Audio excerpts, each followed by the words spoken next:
മലയാളത്തിൻ്റെ എഴുത്തിനെ പുതിയ കാലത്ത് ഇന്ത്യ എങ്ങും എത്തിച്ച എഴുത്തുകാരിയാണ് ശ്രീമതി കെ.ആർ. മീര. പ്രിയപ്പെട്ട എഴുത്തുകാരി കെ.ആർ. മീരയെ മുഖ്യപ്രഭാഷണത്തിനായി വേദിയിലേക്ക് ക്ഷണിക്കുന്നു.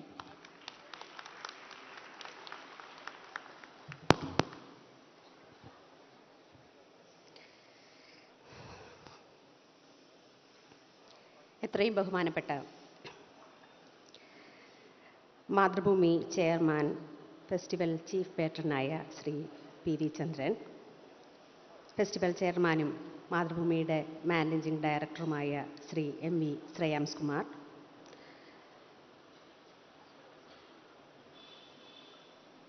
ഈ അക്ഷരോത്സവം ഉദ്ഘാടനം ചെയ്ത ഇന്ത്യയിലെ മികച്ച നടനായി വാഴ്ത്തപ്പെടുന്ന ശ്രീ മോഹൻലാൽ, മലയാളിയുടെ സ്വന്തം അംബാസിഡറായി വിശേഷിപ്പിക്കപ്പെടുന്ന പത്മശ്രീ യൂസഫ് അലി സാഹിബ്, കീനോട്ട് അഡ്രസ് നടത്തുന്ന സ്വിസ് എഴുത്തുകാരൻ ഉപന്യാസകാരനുമായ ശ്രീ യോനാസ് യൂഷർ,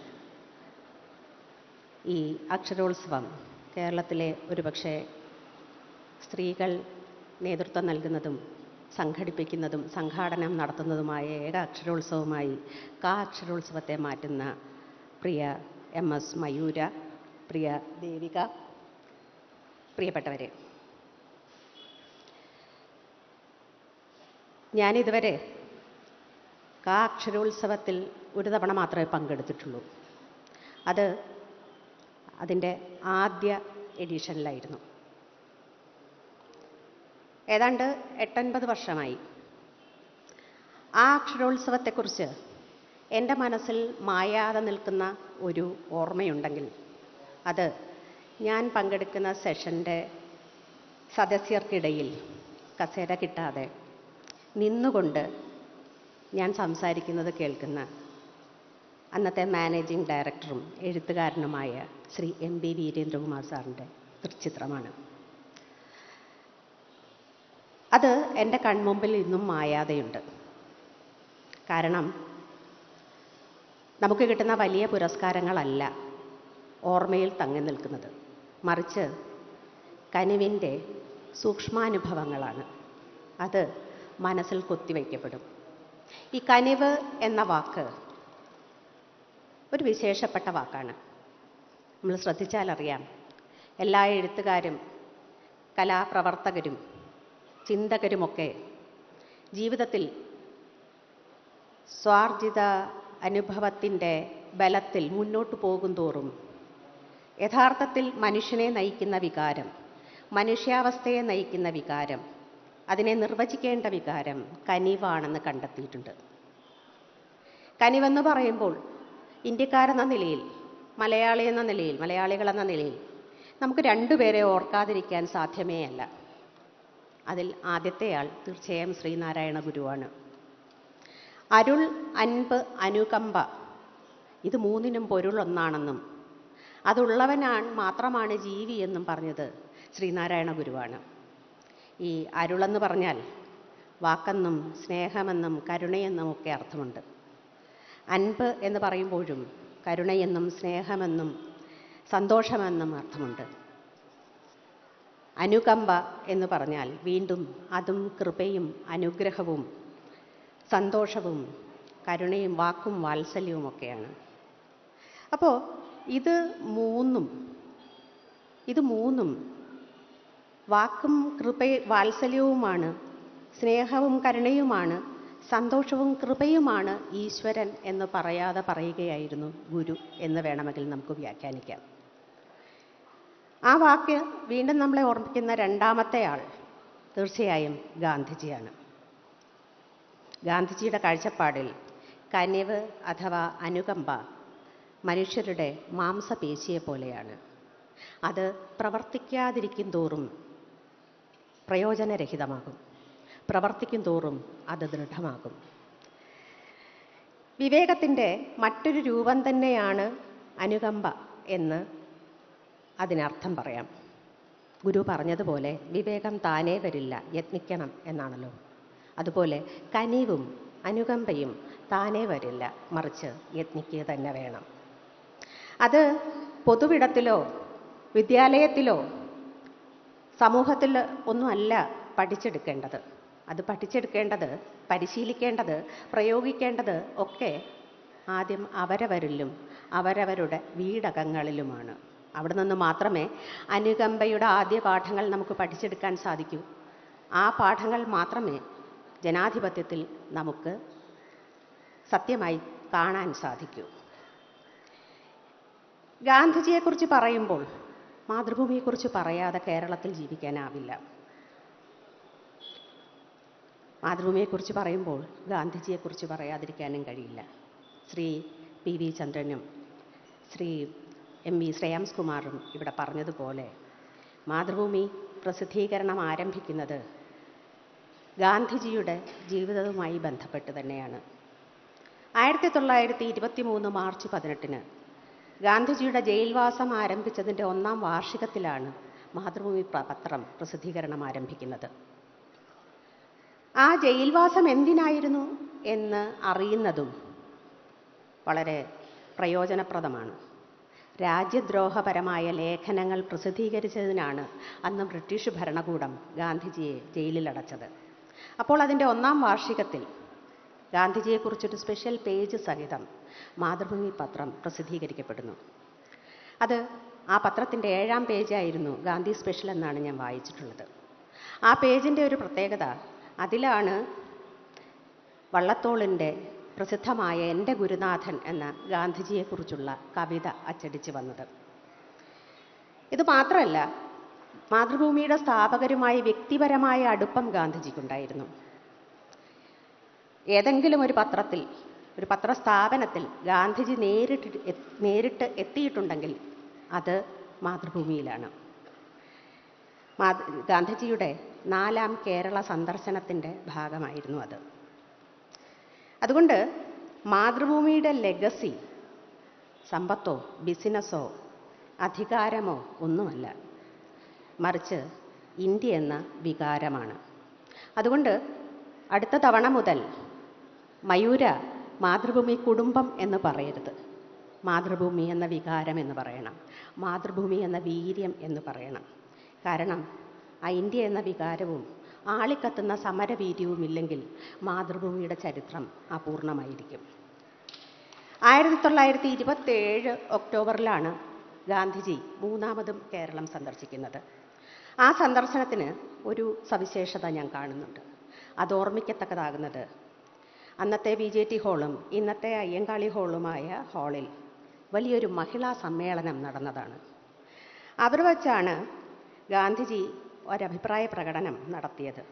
അതായത്, എൻ്റെ സഹോദരിമാർക്ക് രാത്രി സമയങ്ങളിലും ആരെയും ഭയക്കാതെ സ്വതന്ത്രമായി നടക്കാൻ കഴിയുന്നില്ലെങ്കിൽ സ്വാതന്ത്ര്യത്തിന് ഒരു കാലത്തും വിലയുണ്ടാകുകയില്ല. 1927 ഒക്ടോബറിൽ അദ്ദേഹം. പിന്നീട് 1937 അദ്ദേഹത്തിൻ്റെ അവസാന കേരള സന്ദർശനം. ഇതിനിടയിൽ ഉള്ള സന്ദർശനങ്ങളിൽ ശ്രീനാരായണ ഗുരുവുമായുള്ള കൂടിക്കാഴ്ചയൊക്കെ നമുക്കറിയാവുന്നതാണ്. അതിൻ്റെ 100-ാം വാർഷികം ആചരിച്ചതാണ്.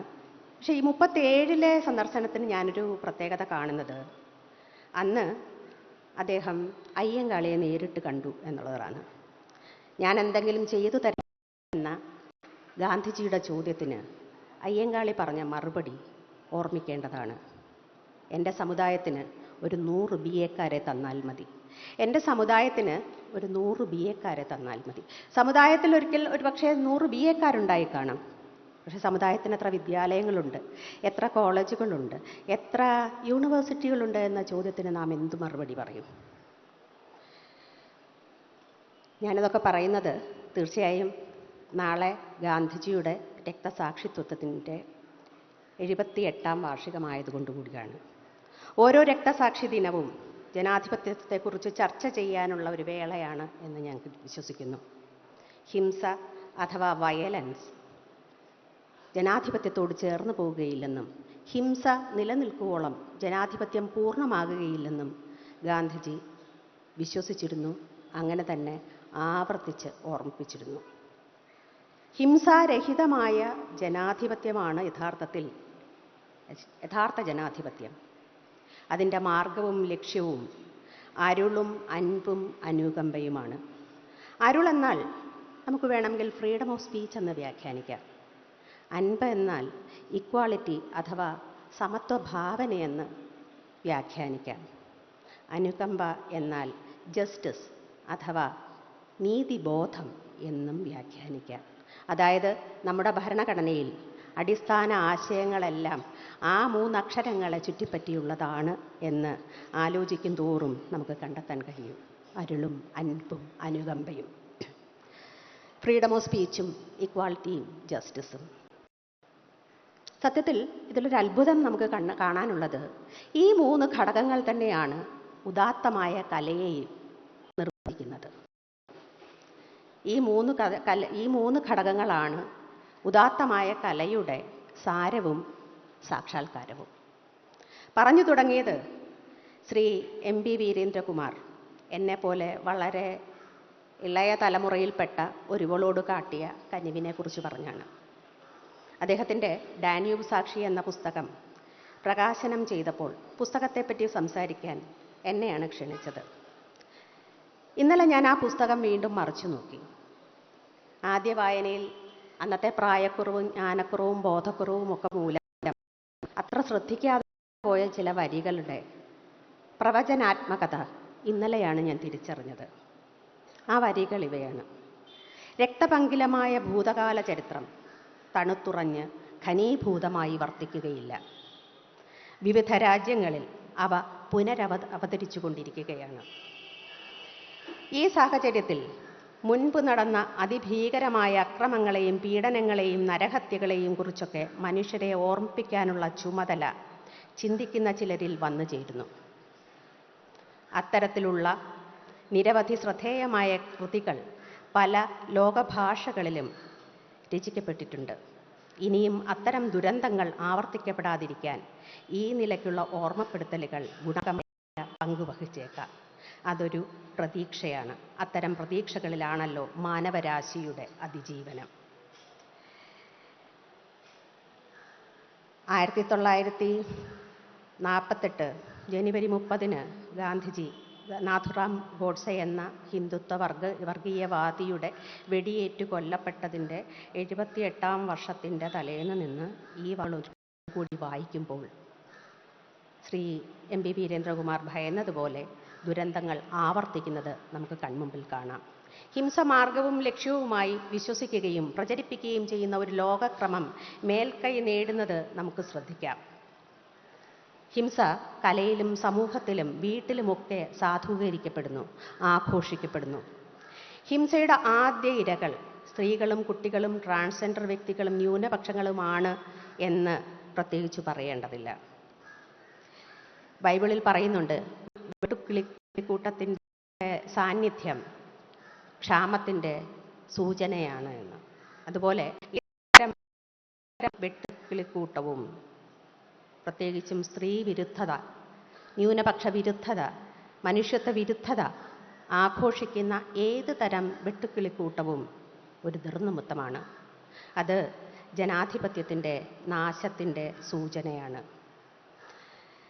ഈ ആൺമേൽക്കോയ്മ അതിൻ്റെ ഒരു പ്രകടനമാണ് സ്ത്രീ വിരുദ്ധത. അതിൻ്റെ തുടർച്ചയാണ് ക്വിയർ വ്യക്തികളോടുള്ള അസഹിഷ്ണുത. അതിൻ്റെ വികാസമാണ് ജാതീയത. അതിൻ്റെ മൂർധന്യമാണ് വർഗീയത. അതിൻ്റെ പരമകാഷ്ഠയാണ് സ്വേച്ഛാധിപത്യം അഥവാ ജനാധിപത്യമില്ലായ്മ. അതിനാൽ തന്നെ സ്ത്രീകളുടെയും ട്രാൻസ്ജെൻഡർ വ്യക്തികളുടെയും പൗരാവകാശങ്ങൾ സ്ഥാപിച്ചു കിട്ടാതെ, ന്യൂനപക്ഷങ്ങളോട് സമത്വഭാവനയോടെ അവരുടെ പൗരാവകാശങ്ങൾ പൂർണ്ണമായി സ്ഥാപിച്ചു കിട്ടാതെ ഒരു ജനാധിപത്യവും പൂർണ്ണമാകുകയില്ലെന്നും ജനാധിപത്യം പൂർണ്ണമാകാത്തിടത്തോളം കലയും സാഹിത്യവും എല്ലാ തരം ആവിഷ്കാരങ്ങളും അപൂർണവും പ്രയോജനരഹിതവുമാകുമെന്നും ഞാൻ ഓർമ്മിപ്പിക്കുന്നു. എഴുത്തുകാരും കലാപ്രവർത്തകരും അടിസ്ഥാനപരമായി പൗരജനങ്ങളാണ്. രാഷ്ട്രീയത്തിൽ അവർ ഇടപെടാൻ മടിച്ചു നിൽക്കുന്തോറും രാഷ്ട്രീയം അവരുടെ കലയിൽ, അവരുടെ നിത്യജീവിതത്തിൽ ഇടപെട്ടുകൊണ്ടേയിരിക്കും. ഇന്ത്യയുടെ സ്വാതന്ത്ര്യ സമരം അവസാനിച്ചിട്ടില്ല, അത് തുടരുക തന്നെയാണ്. മാതൃഭൂമിക്ക് അതിൽ നിന്ന് ഒഴിഞ്ഞു നിൽക്കാൻ അവകാശമില്ല. മാനവരാശിയുടെ അതിജീവനത്തിന് അക്ഷരോത്സവത്തിലൂടെ അരുളിൻ്റെയും അൻപിൻ്റെയും അനുകമ്പയുടെയും പുതിയൊരു സംവാദമുഖം, സമരമുഖം തുറക്കേണ്ടതുണ്ട് എന്ന് ഞാൻ വിശ്വസിക്കുന്നു. അക്ഷരോത്സവത്തിൻ്റെ ചരിത്രപരമായ ദൗത്യം അതാണെന്ന് ഞാൻ ഓർമ്മിപ്പിക്കുന്നു. നന്ദി, നമസ്കാരം.